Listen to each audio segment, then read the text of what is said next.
Ang totoo, hindi ko pinangarap na maging artista.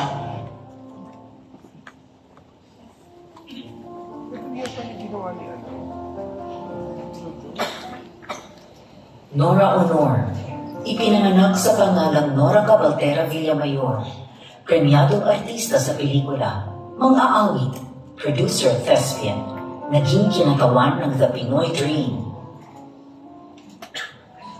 Ang kanyang pagsikat mula sa hirap habang nagtitinda ng mani at tubig sa estasyon ng bus sa probinsya at ang pag-akyat sa tugatog ng tagumpay na tinawag na superstardom patuloy kay Honor. Kakambal ng puspusang trabaho at angking talento ay ang bumihag sa imahinasyon ng henerasyon ng mga Filipino. Ang tsura ko ng bata ako talagang payat, maitim, tapos maliit. Parang, kasi uso nung araw yung mga mestiza, di ba? Ang talagang ginawa ko po para makapagtrabaho ay ang aking pagkanta. But how are you to know? Tonight I'll cry. Tonight I miss you so. Pagkalaban ko ng gusto kong kanta. Sa kapitbahay namin kasi sila lang may radyo. Inihiram ko yung kanilang radyo, tapos sa radyo ako nag-aaral ng kanta. Inabangan ko kung patututugin yung paborito kong kanta. Doon ko rin minimemorya yung lyrics ng kanta sa radyo. Nagsimula ako sa probinsya, sumasali ako sa mga amateur singing contest. Nananalo naman ako ng first prize. Tapos ang naalala ko nung una, naalala ko ng first prize ang pwede sa akin 20 pesos. Kinabukasan, pinapayag lang namin sa utang namin sa mga tindahan. Sumasali rin ako sa Liberty Music Show mga araw at nanalo ko ng first prize. Nag-champion. Kanta ko noon ay You Had the Night of the Music. Nanalo ko ng 2 linggo.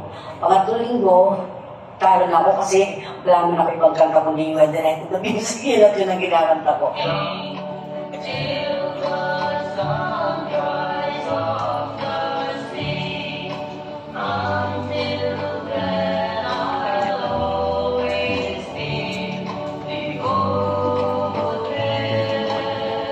Nakita ng kabataang Pinoy ang kanilang sarili sa isang bidang tauhan na tunay na maliit at kayamanghing kaligatan na gumaganap sa mga mahuhusay na drama sa mga sinihan at nagduni sa pagkapanalo nito sa isang patimpalak na ubod ng tanyag sa buong bansa. Noong araw, kasi ginagawa namin piso ng araw, puro kantahan. Yun lang ginagawa namin kantahan. Hanggang dumating yung point na sabi ko, hindi naman habang panahon puro ganitong klase ng pelikula gagawin ko kasi para bang gusto ko nang mag-eksperimento na iba namang pelikula na pwedeng magpakita ng kaya kong umarte. Subalit, sa pelikula sadyang pumaimbulong si Honor. Isang artistang matinig sa pag-arte, nangungulo sa pamamamata na patotohanan ng mga senyastes, na may maipagmamalaking kalipunan ng obrang binigyang kahulugan ng walang kupas na galing. At ngayon, nakaluklok na sa hanin ng mga di malilimutang pagganap.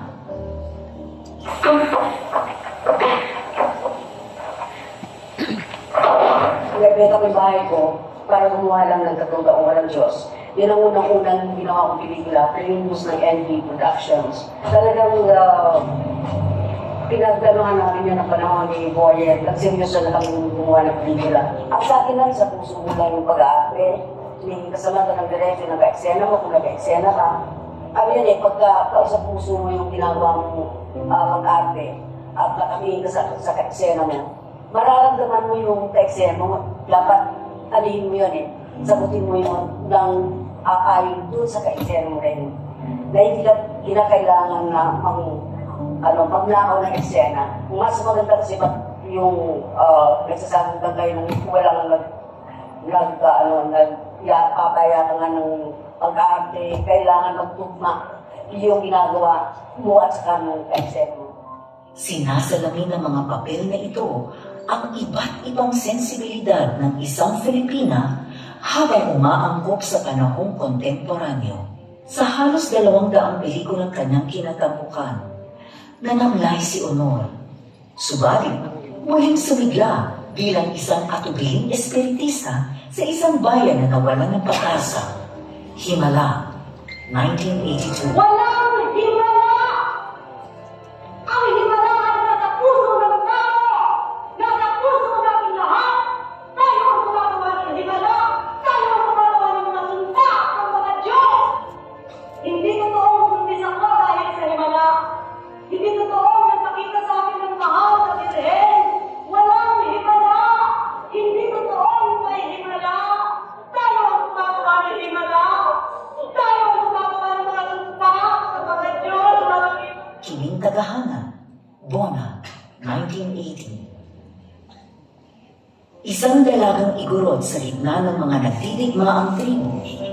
Banawe, 1975. Isang naabusong kasambahay.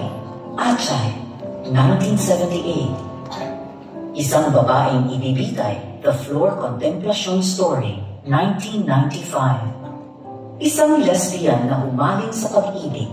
Tigol at Ako, 1982. Isang babaeng taga-baryo na umibig sa kaaway na sundalo.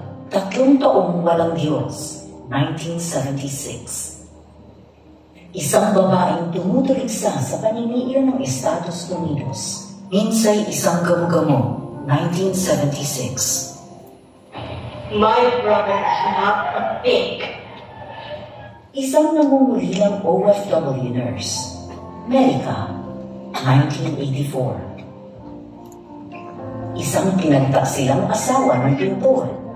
Mga uod at rosas, 1982. Isang sikat na artista sa gitna ng magulong buhay, may asawa. Kung ako'y iiwan mo, 1980. Isang ina na kinailangang magpasyang mabuti dahil may kapalit. Ang tunay na buhay ni Pasita M. 1991. Isang balo na nasilo ng May December Affair. Naglalayag, 2004. Isang komadronang badyang na walang anak.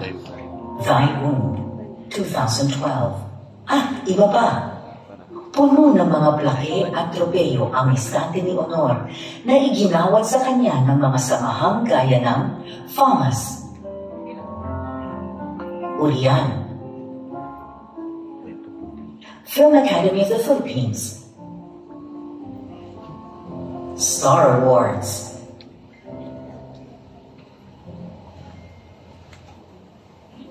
Catholic Mass Media, Young Critics Circle, Metro Manila Film Fest, pati na ng mga pandaigdigang organisasyon mula sa Cannes, Berlin, Cairo, Malaysia, Belgium, Italy, Russia, at marami pang iba. Alinsunod sa proklamasyon bilang 1390 na may petsang ika-10 ng Hunyo, 2022 at bilang pagkakilala sa kanyang husay at natatanging kontribusyon sa sineng Filipino. Iginawad kay Nora Honor ang Orden ng Pambansang Alagad ng Sining.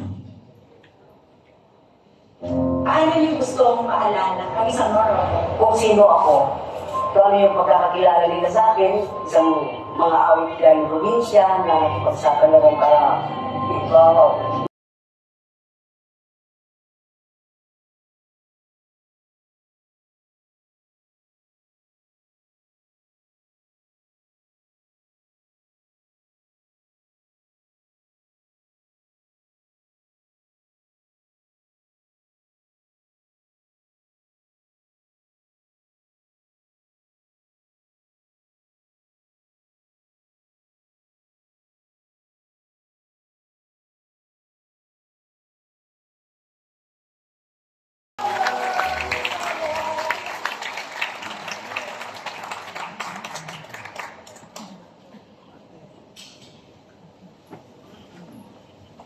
Pag-aalay ng bulaklak ng mga pambansang